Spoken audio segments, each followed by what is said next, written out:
आज भेंडी आलू टमाटो तरकारी आपण देखते मैं थाली सब रेडी कर रखी गैस लाइटर नाई आम यही लाइटर जलई दूचु गैस मुझे लगे टक्किना करके कड़े बसई टक्किना करके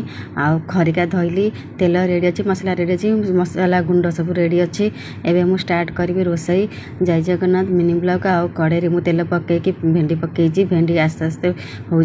होगापर आपण मैंने देखते आम भेंडी आलू भेंडी आलू आंबुल तरकारी आम ए ननंद मुझे छात आड़े टे बुली आसलु भल लगे ये मेघ हो छाड़ीगला तो भल लगे बिलटा बढ़िया सुंदर देखा आम सेपट बिल चाष कराऊँच मगुसुर मस हेले से पूरा धान हम आम दीज पूरा देखते के हैप्पी बहुत खुशी आज हूँ friendship day happy friendship day आपण मैंने समस्त फ्रेंडशिप डे आकाशटा बहुत सुंदर देखा बढ़िया लगे आम दीज बहुत हैप्पी बहुत खुशी आपण मैंने समस्त खुशी रुहतु भल रुहतु ये भेंडी होगला हवापर आस्ते आस्ते भेंडीटा भी देख बढ़िया सुंदर भाव में भेंडीरा हो आलू भी पड़ी आलू भी आस्ते आस्ते हो गला आलू भी भल भाव में भी तेल भाजी भाजवापर आपण मैंने टमाटर पकेबे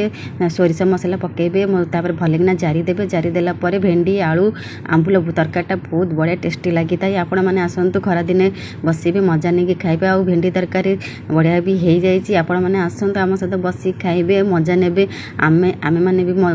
खाई मजा नबू आसतु आपण मैंने समस्ते भल रुहतु खुशी रुहतु जय जगन्नाथ मो मिनी ब्लॉग आपण मानक जदि भल लगुच प्लीज लाइक कमेंट दिंतु आ रही।